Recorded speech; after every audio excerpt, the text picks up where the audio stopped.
think I'm always ready, right? You're always ready. You know who always isn't ready? It's the Senate. Because I heard this morning, the rumor mill.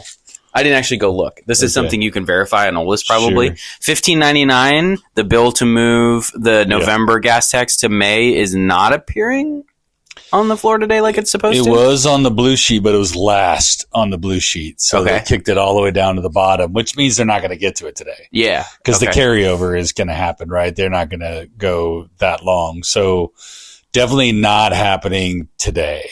We're doing all day floor in the House. They're not doing that in the Senate? Oh, no. No, they get grumpy if they don't eat. So I think they'd like to get off the floor. What I love about the Senate, too, is by the time you get through like courtesies, remonstrances, and all that stuff, you already burn like 30 to 45 minutes, depending on how talkative people are. And then they do two bills and they go like, well, that was a pretty good day's work. Let's go home. Yeah, right. It feels like stuff is backing up. And I think if the House speeds through a bunch of bills, the Senate's going to have to probably fire through a bunch of bills, which means more floor, which means Friday floor. At least this week, I think Friday floor is what they're already talking about. So probably not the weekend because they should be able to chew through everything. And then because the deal is you've got to get the committees working. Yep. Right. We don't have any Senate housing bills. Yeah. You have to get the bills over so you can get them to the other side so they can get work because they have deadlines. Yep. So that's why the 35-day short session is just horrible. Yes. We either need to do away with it or we need to go to 2 90-day sessions, like we've said before. We've been talking about 2 90-day sessions for a long time, and I think that we should take credit for it if it happens, because I do believe that us talking about it on the podcast would obviously, because nobody else on their own could come up with 2 90-day sessions. It's not possible. Mm-mm. You would have to have found it somewhere, and obviously you would have found it at Crosstowns. So I agree with you, Brian. Yeah, I think and I do think that's the right choice. But this gas tax, it is a fumble again. They fumbled the Democrats of getting it passed last week out of committee.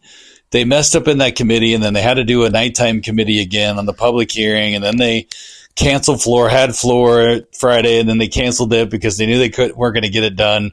So, if they keep fumbling this thing, it's going to set it up to where it goes over to the House, and the House really could play some legislative gymnastics if done right, and it could die.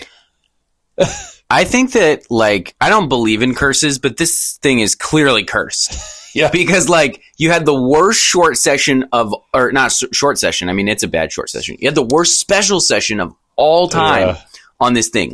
Clearly of all time. Yeah. I don't even know anything about the other special sessions. I already know this was the worst one of all time. 100%. It was a Democrat legislator literally said that to me, that I believe that the gas tax is our curse. And it was a complete debacle at the end of long session. Yep. The special session was just horrid. And then you have this now, and you're right. There is something to it. And I think, Reagan, I'm going to throw it out there. I don't know if the Senate Dems have the votes. I think there's a reason why they're fumbling. I think there's a reason why Wagner is slow rolling this. And it's not because he's trying to make the Republicans friends. There's a problem. And I think the problem lies in a couple of things. Meek's been very public about that he's voting no. So that means they've only got 2 more votes left to go on it. And so I think a bunch of them are probably, in my mind, thinking, do we really need to help Kotek? What's the point of helping Kotek? And so now we're going to take another bad vote on the gas tax. And then Democrats are still going to be seen as the ones that usurped the voters and moved it to May instead of this perceived idea that it's better than November. And even the polling I was looking at doesn't really affect their ballot too much. It's not great, but it's not horrid, right? It's not 90% are going to vote against you because the gas tax is on the same ballot. I think they don't want it on the same ballot, but they can also deal with it on the same ballot. Kotek, however, is a different scenario. I think having it on the ballot with that debacle of special session, it being her whole thing, really gives whoever comes out of the Republican primary for the governor's race a lot of ammo against Kotek because it is her gas tax. Well, let me play devil's advocate, though, because on this one, Yeah, definitely her bill, obviously, right? She called the special session, it was the one bill, but then like once you hand it over to the legislative process, don't you just argue that the legislature messed this up multiple times and they won't listen to you? Like that's what she's going to do, right? She's going to say, look, I tried to lead on this issue and the legislature is dysfunctional. And I think you can make that argument because we've seen dysfunctional legislatures since, the 2023 walkout and all those kinds of things. I mean, I think that's the argument you make if you're Kotek, and I think it's not an unwinnable argument. It muddies the waters enough to maybe help you squeak by, but it's definitely not where you want to spend a lot of time. So legislative Democrats know this, that you're going to be blamed by the governor who will have the biggest bully pulpit, the most amount of money. The most amount of money. She's going to blame you for this problem when it was her who's forcing you to move it to May. And that's why I just think I just let it die. If I was Senate Dems right now, I'd just be like, let it die. Let session go through. They got a bunch of other bills they want to pass that hit their messaging and the stuff that they want to do. Because if things just fumble and then we get near the end and Republicans walk out with 9 days left to go and you guys don't get it, and then you also don't get everything else. So what happens is, not Krupf, I'm sorry. He's later on in the list. We're talking about him. President Wagner holds this on his desk for the remainder of session as a last ditch, like, hey, maybe you think we don't have the votes, but I could call your bluff, and maybe if I bring it to the floor, I can force it, right? I could twist some arms or do some deal making. So he holds it in reserve to make sure they get all the rest of the stuff that they want, and then he just lets it die on his desk and kind of, a little bit of that classic Peter Courtney energy going. If he could pull some Peter Courtney energy, I would be impressed. But I know he wants to. I definitely wants to be remembered. I think there could be some opportunity to show some real leadership here and strength that he says, I am the Senate president. And quite frankly, because if they fumble it, I don't know why anybody would let him keep his job. Is that what the Emperor Palpatine says? I am the Senate? Yeah. I am the Senate leader. I mean, whatever. No, he just says, I am the Senate. I am the Senate. Oh, that's right. It reminds me of, remember there was was the American president, right? Isn't that the one with where the guy Michael Douglas? Michael Douglas. Yeah, it was a great movie, and he does that final quote where he gets up at and he goes, I think Sid, somebody was running against him, I forget, and he goes, and I am the president. That's right. And you can quote me on that, and blah blah blah. Fun fact for our nerd listeners: that movie was written by Aaron Sorkin, and Martin Sheen plays the chief of staff of the president, and then he's the president in West Wing, also written by Aaron Sorkin. It's weird to watch it because you're like, wait, but he's supposed to be the president. Yeah. If you've seen, because more people have seen West Wing, I think, than The American President. Still a great movie, though. And what's his name from Back to the Future is in it, too. Yeah, Michael Cox. Michael J. Fox. There it is. Cox, not Fox. Yeah. Look at that. Yeah. That was a great one, too. He always plays a good, kind of chief of staff, he's like a Politico, right? Like he plays a really good guy like that, behind the scenes nerd. Yes. He reminds me of a few staffers that I see around the building. Yeah. Yeah. A little bit like you too, I think. I mean, there's a little fire, you're super quick and you're firing sometimes like he does in that movie. It's pretty good. I'll bring I have a vest that I'll sometimes wear that's like orange-ish, and every time I wear it, everybody calls me Marty McFly. So I'll have to bring that in sometime. That is, I've seen the orange vest. It's a little Marty McFly. It's not bad. Not in a bad way. No. Just kind of it's good. All right. So we have, so somebody sent me a screenshot. I'm not going to put them on blast here. It's very important to keep our sources. We're not journalists, but we do protect our sources. Somebody sent me a screenshot of Joe Ray Perkins. So somebody wrote, so there was an article about her changing to U.S. Senate for CD5, which we can talk about in a second. But one of the comments was perennial candidate doing perennial candidate things. And she went and she replied to it. And she was like, how many times did Abraham Lincoln run before he won? And so it's like Joe Ray Perkins is trying to put herself in the same conversation as Abraham Lincoln. Yeah. So, props to her. If you're going to ride some coattails, those aren't bad coattails to ride. That is funny. I mean, the switch probably happened right after she found out that Commissioner Dare raised like 180 grand, which is pretty good, I would say, for first out of the box. Agreed. With no real strategy, no real ideas, thinking the midterm's going to be bad for congressional candidates. So good for her. And I think Jo Rae probably saw that and realized it's going to be a little bit harder for her to win that primary. Yeah. So then then you look at the U.S. Senate list of candidates and you go, it's bad. So Jo Rae's like, well, I can go in that primary and probably not have to do anything. So probably not. I like Jo Rae. She's a nice person and all the things. So I just wish, we haven't had really a strong U.S. Senate candidate for a long time. And it's just been kind of a bummer that we have 4 or 5 governor candidates that I think actually could do a really bang up job against U.S. Senate and take that messaging, because Trump got 43.2, I believe, 43.4% of the vote. If you run for U.S. Senate, you're getting 45%. Yeah. As a regular Republican. You're just as good as the governor's race. Right. And Jo Rae Perkins has Wyden tried to attack her in his last election. And still she gets 43%. Yeah. And she again, I say nice, lives in Albany, drives a yellow Corvette around everywhere. But not a traditional candidate that you'd run in a high level race like that. But here's the thing too, that I think about this.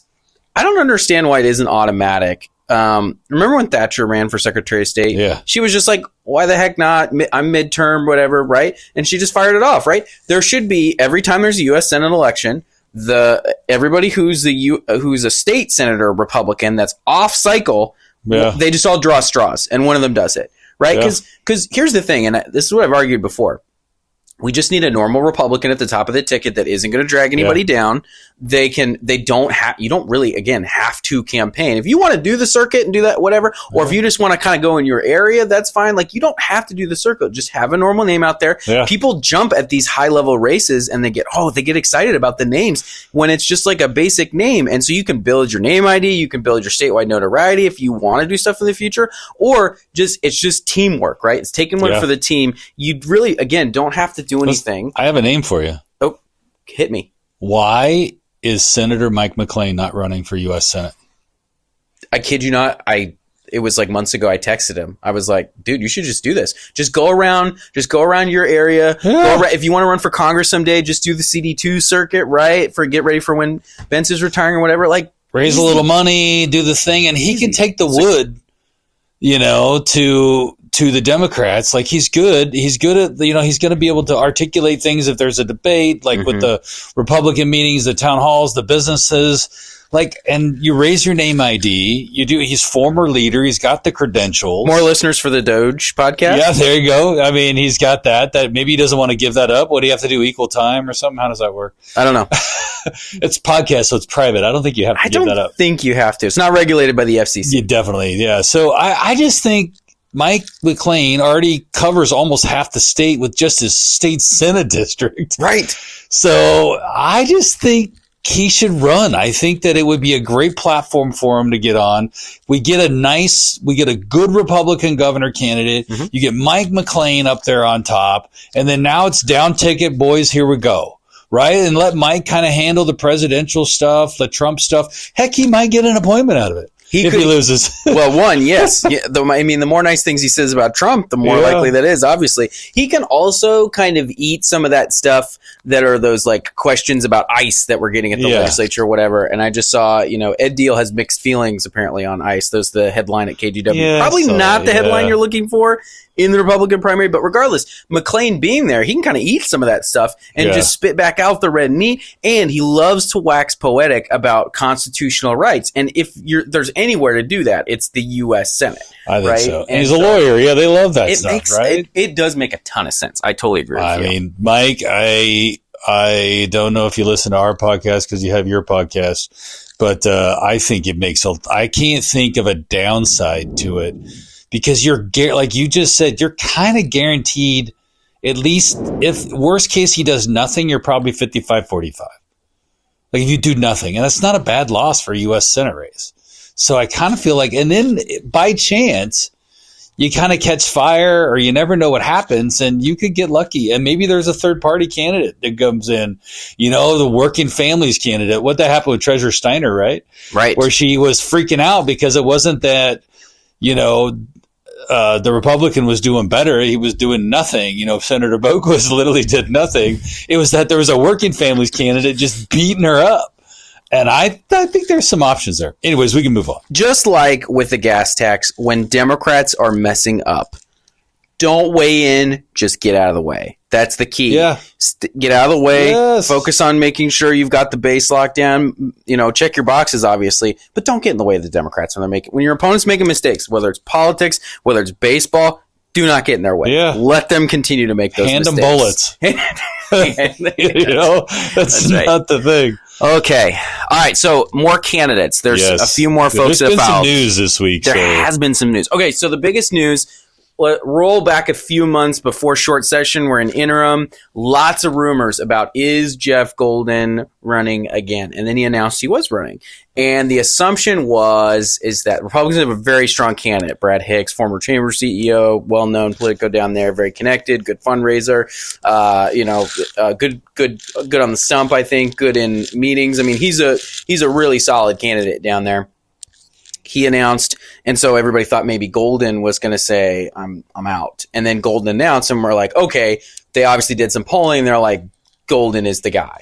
And so he's running. We get through short, and we're just assuming he's running. And then all of a sudden, what was it, Friday or whatever? Yeah. Nope. Golden is now, once again, not running for state senate in the most competitive district, I think, in this cycle. Yeah, definitely. Could be the most competitive. Could be, 100%. I think the Mark Meek one is going to be more competitive as we get closer. I think it's going to tighten up because he's definitely voting because it was more competitive in 22. Yes. Because Kinnemer only lost by 600 votes and Randy Sparacino lost by 2,500. So yes, the reality was that one was closer. I think people are assuming without Golden in the race, and then you have an incumbent Meek, definitely you go open seat versus incumbent, changes the game. So we had that one, what do we say, maybe a 10%, 20% chance that Brad Hicks wins with Golden. Yeah. And then now I think that thing's 50-50. I think it's a toss-up. Yes. So, and it could even tilt our way. Depend on national environment, I think. Depend on national environment as well. And also there's, we got a couple, who does Kevin Stein get in the race? We all think he does. City councilor. I saw an article, I can't remember where, officially announcing. However, the rumor as it came to me was, because Stein is working in Golden's office for the short session. Yeah. And maybe I should run up there and talk to him real quick. But Golden was supposed to endorse him. That was what I was hearing. And then I just read in the Capitol Chronicle today, Golden is endorsing the winner of the primary. Which I'm like, he's working for him? Brutal. Oh, man. So, that'd be hard to show up in the office, wouldn't it? That would be rough. That would be really rough. Anyway, that's going to be a fun one to watch. That's for sure. I think that, and Brad Hicks is working his tail off, man. I mean, he's raised like $200,000 already. Yes. So he's doing a good job. And now's the time to put the pedal to the metal. Yeah, and that seat's cheap. Yes. From a media standpoint. Great point. Medford media, it's completely isolated. You have no Portland bleed in. Yep.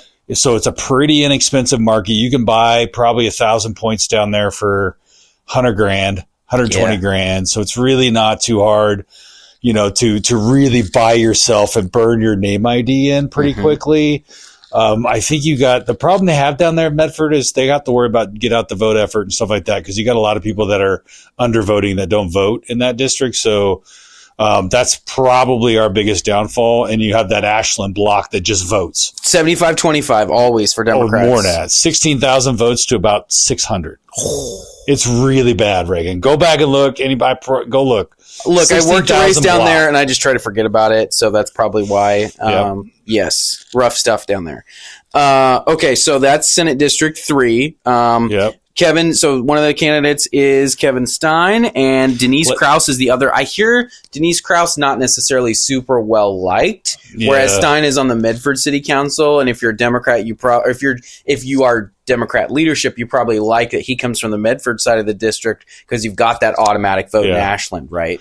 And she just moved there from California, I think 4 years ago or something. So, oh gosh, they love that moving from California thing is just a stink that voters just hate, right? I mean, it's a really big negative. Well, John Horvick has posted this before. He talks about this native Oregonian thing. Only about half of Oregonians were born here. So you do have half that maybe don't care or maybe moved here and do still hate Californians. Yes. I mean, he didn't ask that question. Do you hate Californians that move here or not? But you've only got half the state that's native. But I would imagine the native half is pretty anti-Californian. Well, and it's not necessarily, and I don't think you should say I'm a native Oregonian running and he's from California or she's from California.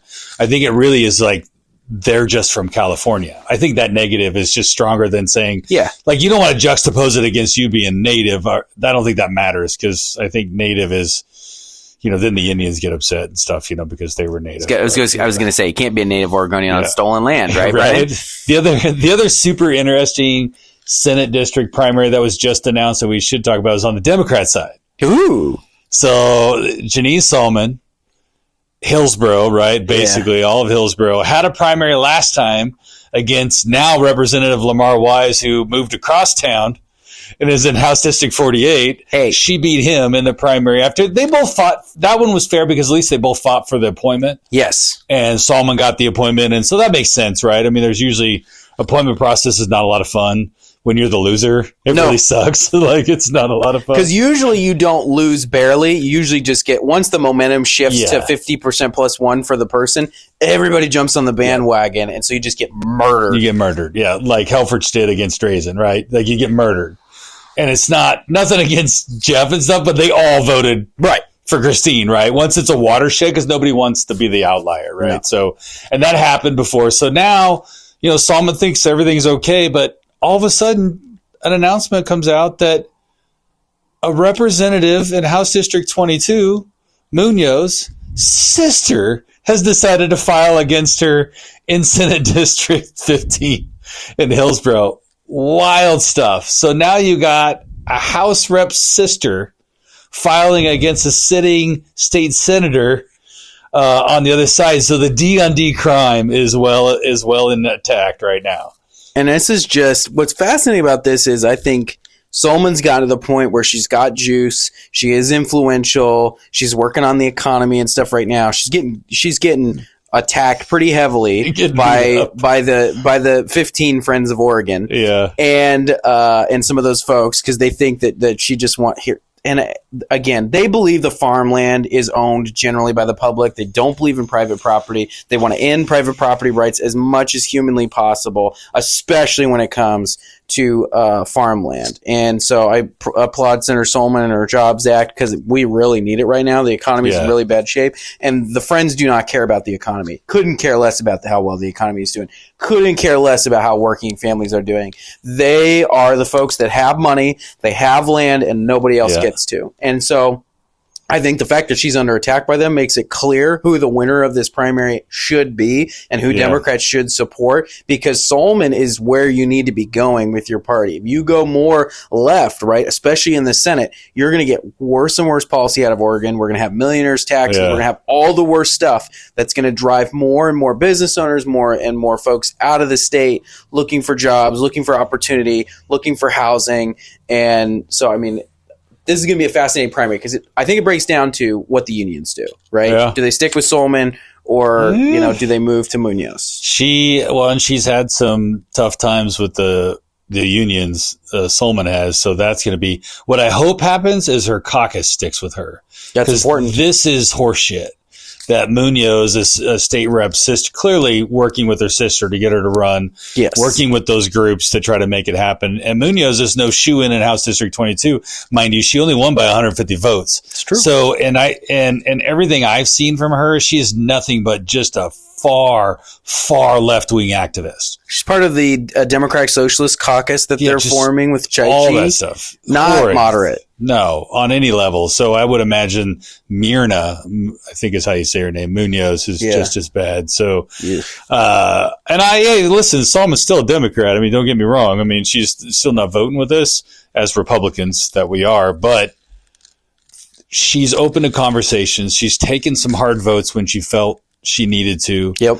And we need more of that from the majority party and not more of. I think we need it more on both sides. I want to be clear. I think that Republicans can do better on our side too, to like be collaborative and stuff like that. And I'm not trying to make it all. Democrats always make it about, why would the Republicans vote with us? They're so mean. Well, we could vote yes when you're running far left stuff. It's hard, but yes, on some of the more workable stuff, sometimes we're just no for bad reasons, and I want to see less of that. I want good. You're no better to be good. One more Senate primary back on the Republican side, the Hayden seat, Senate District 6. You've got Representative Jamie Cate, who's one half of that district, and then you've got, and I always forget the last name. I keep trying to say Tribbets because I think of Ryan Tribbets with Pac West because I just see him all the time. It's not Tribbets, it's Tibbets. Tibbets, yes. Jack Tibbets. Okay, what do you know? Listen, you don't have to expose the entire. You're working for Jamie. DeGraff, apparently. Nicole DeGraff is still in the seat. Yeah, she's still running.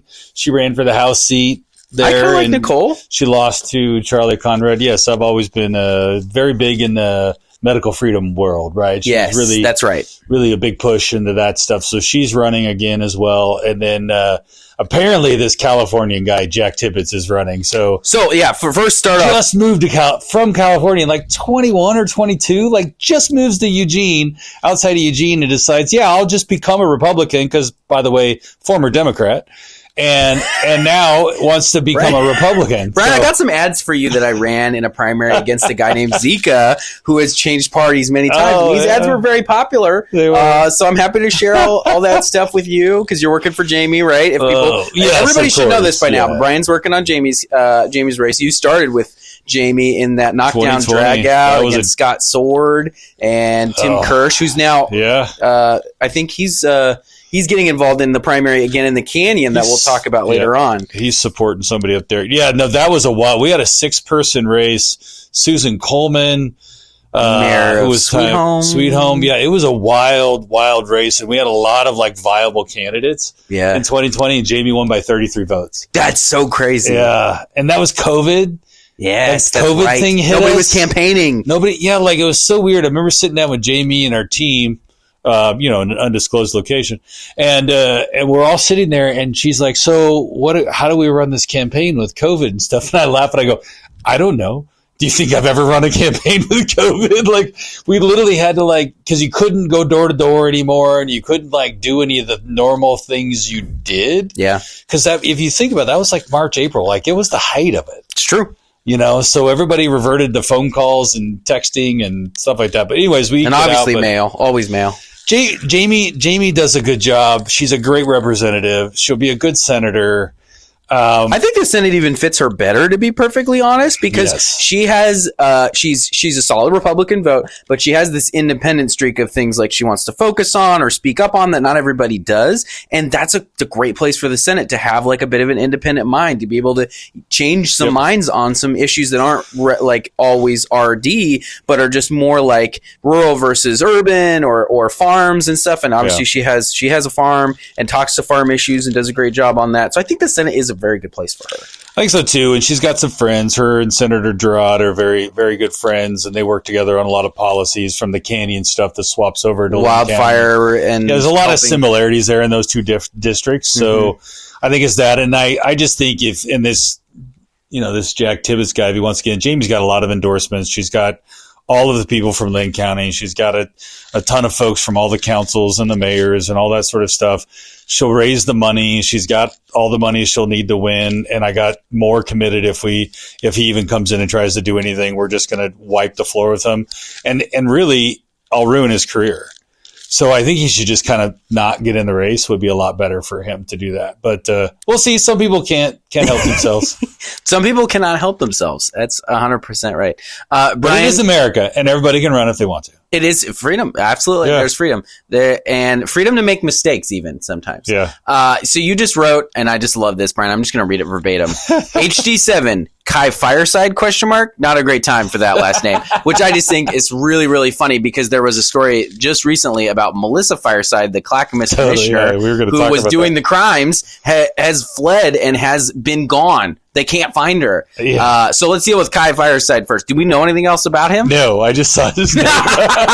Well, Kai, feel free to write us if you have thoughts. Yeah. Maybe we'll do some... He's the Democrat running. There's 2 Democrats running in that one. The other lady's the kind of a woke city councilor in Springfield. So, Kai, if you know where Melissa is, you need to give her up. That's the first thing. Second of all, don't we kind of call him just to ask him, like, are you like a cousin or something? I find that I just thought it was wild, and I wrote it down literally for that. I love it. For that. So funny, Brian. So funny. Okay. Oh, shoot. Brian, I didn't even read this. House District 18. You better break the news. So, this is sad. This makes House me really District sad. 18. Breaking news, Rick Lewis is retiring.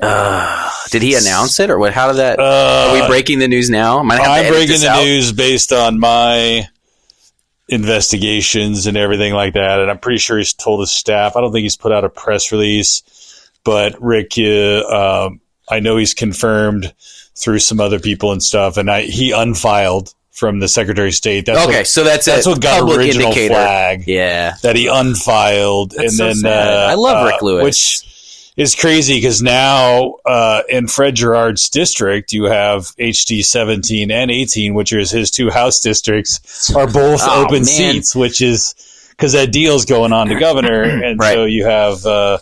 Both these open seats now in Fred's district, so I wonder, his head's probably exploding right now at this point. Like, what do I do? Well, he has to be in the Senate 10 more years, obviously. Yeah. That's what's going to just have to happen. But it's good. We need Gerard in the Senate. There was, I think, while you're looking up, there was a guy that's already filed in HD 18. I don't know if Rick has other people. There's some other folks that are in that district that I think would be interesting. Scott Sword, who we just talked about. Oh, yeah. Who he's actually in HD 18. So he's the one that barely lost to Jami. And then, or he took second place. The other guys were like right there with him. And then also former State Representative Jessica George is in House District 18. We got to get her back in here. We need to make some calls. Everybody loves Jessica George. Incredible person beyond a good legislator. Husband Larry George, hazelnut farmers. I mean, it's really just a former state senator, Larry George. And I just think she would be awesome to have back in the House. But, her kids are still kind of young. I know that's a big issue, but she doesn't have that far to drive.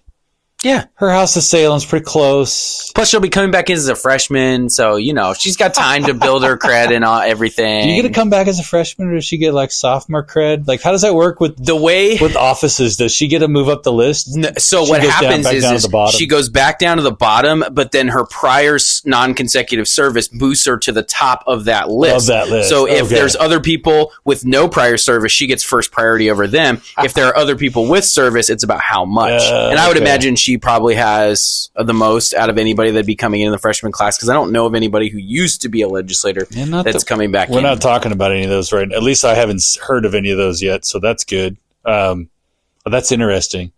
So because you don't want to go to the 4th floor, because that would suck. I have, so Ben Fisher, who used to work in the HRO very briefly, I think, has filed. I've heard of Ben before. Okay. Yeah. Is that the guy? And then also, for other people on Twitter complaining that Chris Dudley hasn't filed, he filed. So shush. Again, you're not going to announce a campaign and then not file. He just hadn't gotten to it yet. Silly. Yeah, I think so HD 17, let's move to the other side real quick. So Ed Diehl obviously leaves. Yes. Running for governor. Does Diehl have a pick in this primary? Yes, he did. So it's now we have just 2 names. I don't expect to. So Beth Jones, who lost against Ed Diehl in 2022 in the primary. Yeah. And then you have who's a lawyer who helped us with the Senate walkout. That's right. All that sort of stuff. She did our legal work. Vance Day and her really good friend. She even did the Grants Pass case on she was part of that whole legal team. The one that went to the Supreme Court? Yeah, on the homeless camps and stuff. So she's actually super brilliant legal mind. And then Dan Farrington, who ran against Paul Evans in 2022, so was apparently moved to the other side of the Salem and now is in HD 17, and that is who Ed is chosen. So Beth has Fred Gerard's endorsement and pretty much all the Senate Republican endorsements because she was really helpful to us. So that makes a lot of sense there. Yes. And then Dan, as far as I know, has only gotten Ed Diehl's endorsement. So, okay, because I kept hearing that maybe Diehl's endorsement hasn't stuck or came back. I haven't seen a presser on it, but I'm pretty sure. I mean, I know maybe that he behind wants the scenes, him, but not public. Yeah. We could say, because if you're Ed, you kind of don't really, I mean, if you're running for governor, I always tell this with my candidates, right? If you're running for another office that you're seeking that's a primary, it doesn't make a lot of sense for you to endorse somebody else who's running for an office seeking the primary, right? It's kind of hard to do because you're kind of now trying to pick winners and losers when you're actually wanting to be the winner. It's usually a downside. Yeah. And it can be a downside for the people you're endorsing too, if you screw up your campaign and now they're getting dragged down by you. So I think that fascinating. I think that one's going to be a fairly fascinating primary. So as a newer one that's popped up, and all these have literally all popped up. Yeah. So it's just because we're getting close to the deadline. Yeah, it's right after wild. session, there's the deadline for new candidates. So those are hard. Those are obviously, and those are Republican seats, right? So we don't even have to worry about them in the general. It's really just winning the primary. And even Janelle's Sollman seat up there. We gave that one our go in 22, and she's damn near $1 million trying to beat her in the general on that one with Carolina Mamadou, who's just awesome candidate. Too bad she needs to move to another district because she would be great in here. Carolina, move into House District 31, so when Darcy's up, you can get in the legislature. One more thing that's not on your list, really fast. I want to talk about House District 11. We may have talked about Jackala before. That's right. Yeah, that's also new. What is it with this area and candidates running in the primaries that just became Republicans? He's been non-affiliated for a long time because he's done local government stuff. I don't understand why you'd be from Lebanon and not be a Republican. Anyway, moving on. Don't know. Again. I'm sure he can answer the question probably. So 52. So there's two districts in the 50s. They're very far away though. That's what's so funny about the numbering. You've got Hood River 52 and then 54 is Bend. And they're very far away from each other. Not exactly close. So let's start with 52 in the Hood River area. This is Jeff Helfrich's seat. He's running for Senate. Yeah. So it's open. And it's also very competitive. Helfrich won against Nick Walden Poublon. It was like a couple hundred votes, if I remember right. I think it ended up being closer to 1,000. Okay, all right, great. So it's going to be competitive. Dems are definitely going to put it at the top of their target list, I would imagine. And I need to pull up the list of who Democrats have. They've got a lot of people. 4. I think there's 4. A lot of people, which makes it seem like leadership hasn't picked anybody. They're just kind of maybe staying out of it or wait and see kind of mode. I don't know what Bowman's doing. I'll ask him. He won't tell me. I did ask him. I asked him. We talked briefly about some candidate stuff, and I just asked him kind of what their overall do they pick winners and losers, right, as the caucus? And he said they don't. They kind of stay out of it. So doesn't mean other members can't do what they want to do, but apparently. Kind of, I think the Republican caucus is kind of doing the same thing where they're not really picking winners and losers, but other members are trying to help. So, which is normal. I mean, that's kind of a normal course of events. So, and it doesn't mean that the caucus doesn't tell other members hey, maybe so-and-so should get through. Right. But I mean, you didn't hear that from me, but wait, we're on a podcast. Now we did hear it from you. Yeah, right. That's just the way to do around it. So on the Republican side, we had this one guy, Robert Fleming, and then there was nobody else. Helfrich was trying to get a friend of his to run.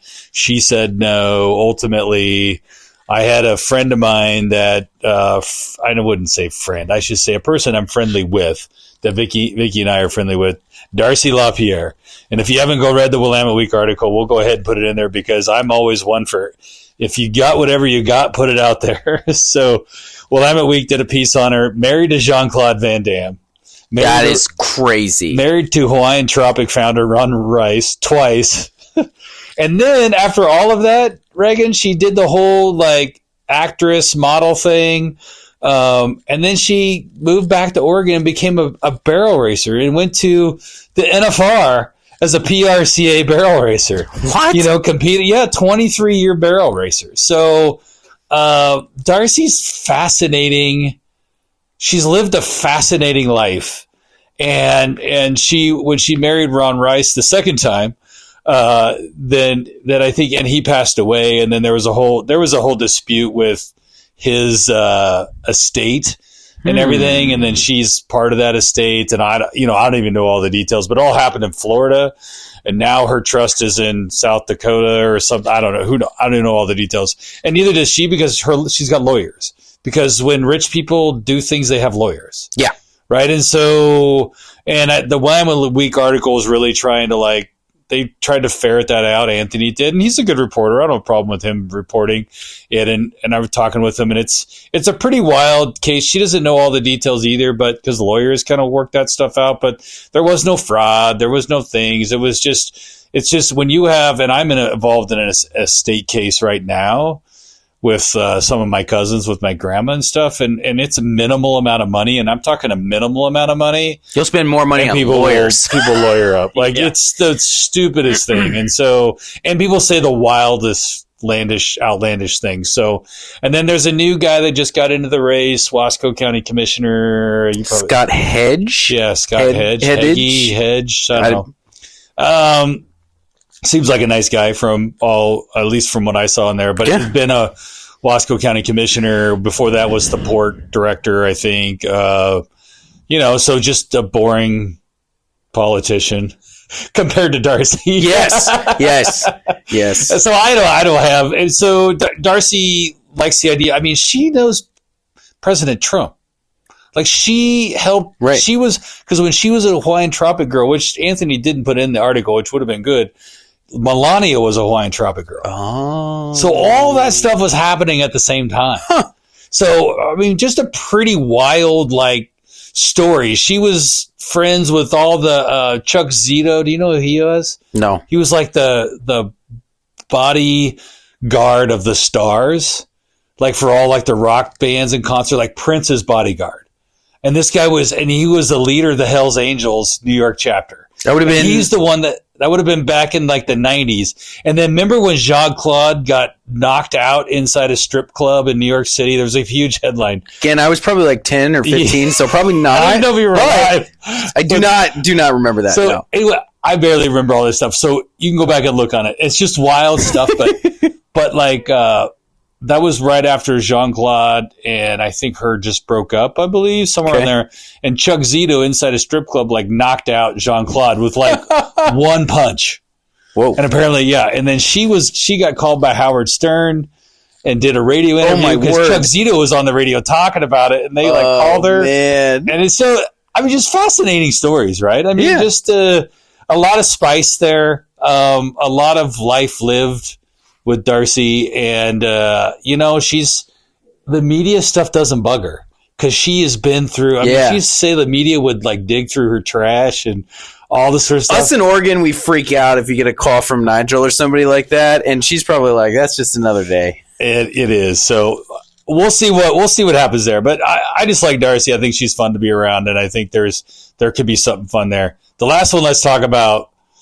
Because we still got to, Jason Krupf still has a not filed. Yeah. So, and this is interesting because. But another Democrat has. Another Democrat has, yes. And I had the name pulled up and then I navigated away from it. By the way, one of the Democrats running, Hank Sanders, I think, is Senator Lisa Reynolds' son. Oh, that's right. Yeah, and also, so I was going through his website. First of all, his logo has a road in it. Gas tax time, probably not the time to put a road in your logo. So maybe replace it with a tree. You're such a logo guy. Trees are so much less controversial than roads in Oregon, of course.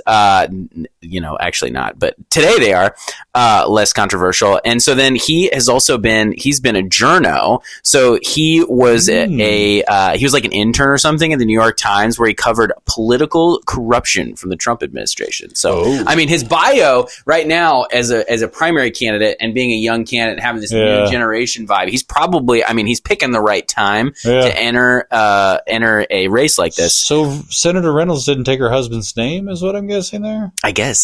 That's a good question. Maybe she was married 6 times? Oh, wow. He's already endorsed. He has the endorsement of Letty Moretti, which that's a great name, Hood River County Commissioner, and Emerson Levy from House District 53. Look at Emerson dropping some bombs up there. Good for her. So, and he's got some formers and the president of so he's Latinos probably the front runner then. I would say right now he is. I feel bad for Mr. Nick Walden and his picture with him of his cat. But the Walden name, again, not super popular among Democrats in Hood River because of Greg. Name ID. Better known Greg. Yeah, name ID. That whole name ID is always good, name ID, though. Okay, so back to 54 and Krupf. And so the candidate who has filed, Andrew Karuna, I think he's on the Oregon Disability Commission. And the weird thing about this race, Krupf hasn't filed. Last night, there was a whole bunch of drama in judiciary with, I don't know if you heard about this, there's drama in judiciary because Krupf was moving his gun bill to... You do know that we live with Representative Wallen, right? So I do hear... I'm not trying to burn sources or anything here, Brian. If she wants to speak up, she's welcome. No, so last night, Krupf is running his gun bill, and he needs the -3 amendment. I don't know the details on this, but the bill doesn't work without the -3 amendment. Yes. He moves the -3 amendment. They vote the -3 amendment. It fails because Representative Tran voted no. Yes. So then, but he doesn't drop the gavel on the vote. So apparently, I still don't necessarily think that this is, one, definitely not a good way to run your committee. Two, still not sure it's legal under the rules. I think people are investigating this right now. So, but he takes a minute to go at ease while still in the vote. One at a time, he's hauling people out, taking them to the woodshed, and bringing them back in. So then he comes back in, he gavels back in the vote. I suspect he asked Representative Wallen if she would courtesy yes out of committee. And not sure there's a Republican that could courtesy yes a gun bill out of committee. So I'm guessing that she declined to do that. And so he's trying to get somebody to flip. Yeah. And he couldn't get any of the Republicans to flip. So he had to work on Tran, brings it back in. He says, I'm going to call the vote on the -3 amendment, or I'd like you to recall the roll, I think is what he says to the Diehl Pro. And he does. And so they go through the vote. They get to Tran. She says, didn't we vote on this already? And then he said, I know, my head exploded. I was like, holy smokes. No, I gotta go watch this. I haven't had a chance to watch it. I heard it was the wild. video's not posted yet. So that's the interesting thing is people are watching to see what are they going to cut out. Now the first vote should be, because they were in session when they did it. They will cut all the stuff where they're at ease, and that's the time when he's hauling people out. So that won't be on video. But then when they recall, so both of the votes should be in that video. And if they're not, there's something seriously wrong. And so she asked, didn't we already vote on this? And he said, I've asked to recall the roll. And he was just like, he was using the stern, I'm the chair voice kind of a thing. Yeah. And so she does end up voting yes, which hard to do, hard to be in that position and vote against a top priority of your chair or whoever of your party, right? Just of the chair. So like it's this weird thing that he's into with this gun, this Measure 114 thing that they think that's a mandate that won by 0.2% percent. Yeah, definitely not. Again, and as we talked about many times, ran it again, I bet you it fails. No, well, 114. Again, if Kevin Starrett had spent literally 5 minutes campaigning against the ballot measure, or $5, it would have failed, but he didn't. So, and that's why he's no longer relevant. Horrible. But back to Krupf. So Krupf's not running, or it looks like Krupf's not running. He still has a few days left to file into early March. There's a new deadline. They have a week. You have to file like a week prior if you're the incumbent, so you can't do the late minute switcheroo where you pull out at the last second. So he has we'll know in early March, 10, 14 days, something like that. Yeah. So we should know March the date. 10th, so it should be March 3rd then. Yeah, I think it's March 3rd. So he should have to file by March 3rd. But it's crazy that he still hasn't filed, and he's the last incumbent to not file, I think. Yeah, that was the last one we flagged. So wow. Yeah, that's pretty. Maybe this is like his swan song, Bill. Like he's trying to get done before he quits and does something else. Maybe he's got something on the horizon. The executive director of Moms Demand Action, maybe? I don't know. Yeah, maybe he's going to run for county commission in Deschutes. We have 4 open seats over there. So I don't know. Maybe it pays better than the legislature, so they get like $130K for Deschutes County. I've been meaning to ask you about this. So I saw a headline about a Rob Imhoff, who's a client of yours.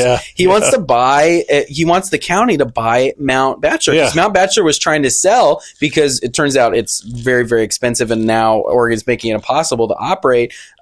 Ski and snowboarding resort basically. And so Rob's suggestion was to have the county buy it, have the county run it.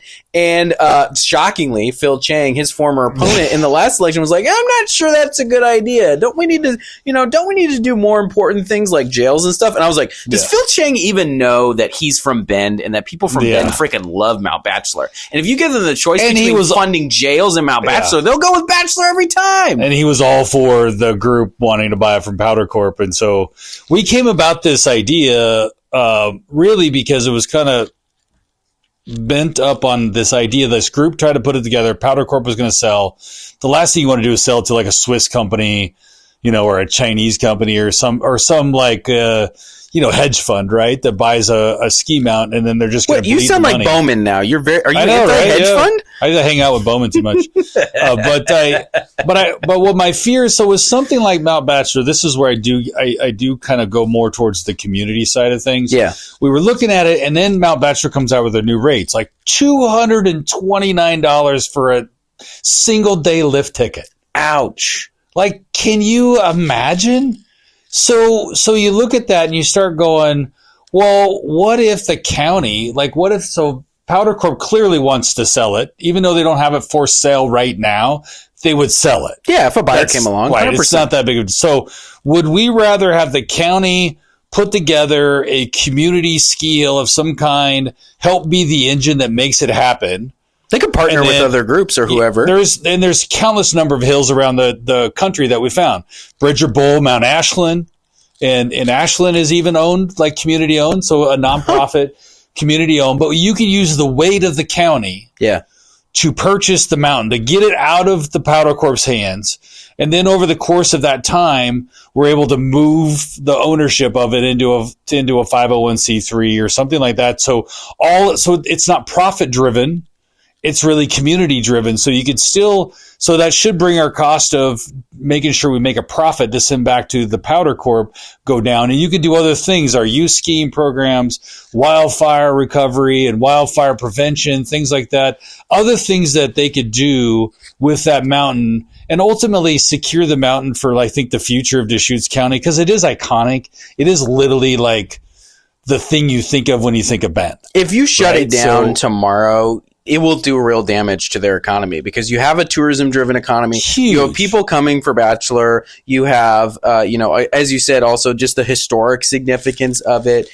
So I like the idea. Yep. I do think it's very funny that Phil Chang apparently was for this idea or a version of it, and then suddenly Republicans are proposing it. He's like, that sucks. They just hate it because we brought it up. Yeah, that's the whole thing. And even his opponent, Morgan Schmidt show, which is, I should just use the same billboards that they used for Schmidt up in the DA race. I mean, same name, right? So, and she was like, we got other things we should be prioritizing. And it's like, it's just silly. Democrats. You mean like the $200 million library they built on the east side of Bend that they bonded for? That's more important than saving Mount Bachelor? Literally right now, Democrats are talking in Salem about saving the Moda Center, and for a good reason, keeping the Trailblazers there. And then in Bend, they're like, oh, Mount Bachelor doesn't seem very important. No. By the way, because Phil Chang talks about, well, we really need to do, we're in the middle of the courthouse, and also we have library stuff to do in jails. I didn't actually know Phil Chang wanted people to go to jail. Yeah, most of the Democrats are for letting people out of jail. Or court.